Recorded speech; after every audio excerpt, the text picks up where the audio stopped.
Oui, merci beaucoup. Je suis très heureux, comme je l'ai dit hier déjà avec le président Théo Edré, à qui j'avais passé les témoins, effectivement, avant l'ouverture de la conférence nationale. Je suis heureux aussi, comme j'ai dit à Olo tout à l'heure, au président Olo, qu'il fait partie du collège des constitutionnalistes, qui après la conférence nationale, on avait mandaté pour aller écrire l'avant-projet de la Constitution qui va régir notre nation. Ce que nous avons dit aujourd'hui, c'est sur 3 points, rapidement. Nous avons constaté, je l'ai rappelé, nous l'avons rappelé au président Olo, qui est un constitutionnaliste émérite connu, les principes qui ont guidé non seulement la révision de la rédaction de la Constitution qui est là et qui nous a entraînés jusqu'au référendum, mais surtout il y a les fondamentaux qu'on ne doit pas toucher.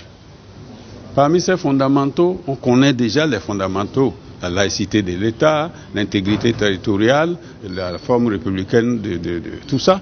Il y a un principe qui, depuis 2011, est venu s'ajouter.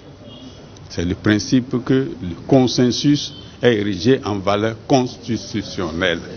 C'est pour sauver ce que nous avons vécu à la conférence nationale. Et il est d'accord avec nous.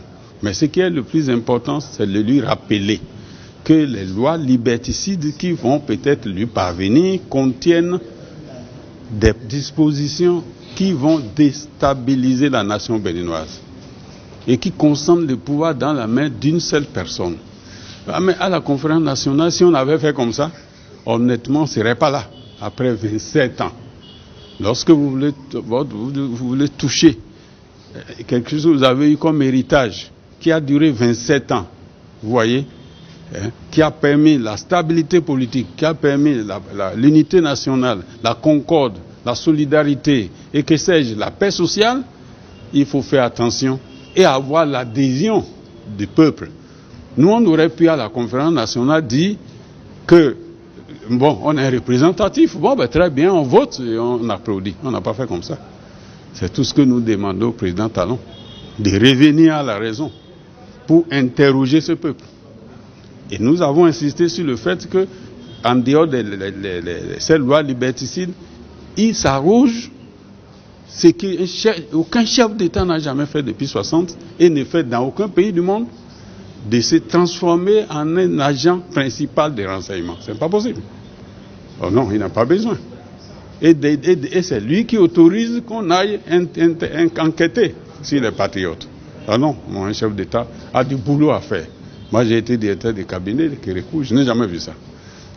Plus grave, dans la Constitution, 3 points très importants, il supprime le Conseil économique et social, alors que le Conseil économique et social, comme la Cour constitutionnelle, comme la HAC, sont des institutions qui ont ne sont pas placées là par hasard, qui ont des fonctions spécifiques et qui ont permis à cette Constitution de jouer le rôle que c'est en train de jouer. Si vous voyez le Conseil économique et social, c'est composé des gens qui sont des catégories socio-professionnelles, depuis les paysans, les artisans, les enseignants, tout ça là participe, tu vois, à renforcer l'idée que nous sommes tous de la même nation.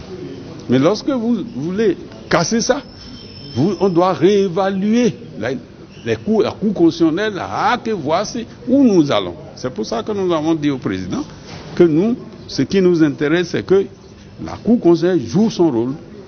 Et nous sommes venus les voir pour leur dire, vous êtes des sages, là où nous allons là, pour les générations futures, pour notre peuple, c'est très dangereux. Prenez vos responsabilités. Ils ont dit, en tout cas, ils ont droit de réserve, nous le savons. Et puis l'impunité, alors là, je ne sais pas pourquoi, ceux qui ont écrit la Constitution de Talon vont dire que le président de la République, pendant l'exercice et en dehors de l'exercice de ce pouvoir, ne peut pas garder à vue ni détenu. Mais c'est trop facile, c'est jamais vu. Pourquoi ils peuvent écrire des choses comme ça? Ils disent, j'ai donné blanc-seing à un chef d'État qui fait 5 ans, il s'en va. Il m'a dit, d'ailleurs, ils vont lui donner encore un an à un autre qui va faire 6 ans, il s'en va. Je ne peux pas le poursuivre. Alors aujourd'hui, je dois poursuivre le chef de l'État. Vous avez vu, Chirac a été poursuivi. Sarkozy a été poursuivi. On me dit non. Le chef de l'État ne doit pas être poursuivi. Les ministres non plus. Quand ils sortent de leurs fonctions, c'est pas. Mais quand ils sont pendant en exercice leurs fonctions, on peut les poursuivre. Mais pas le chef de l'État, évidemment, qui va les poursuivre. Voilà les choses que nous sommes venus rappeler. Mais ils nous ont dit, il faut dire la vérité, il faut les dire, il faut que le peuple sache que la Cour constitutionnelle ne met pas son avis tant qu'elle n'est pas saisie. Elle n'est saisie de rien. Nous, on en fait une démarche qui est légale, une démarche citoyenne. Et nous pensons que la Cour prendra ses responsabilités le moment venu.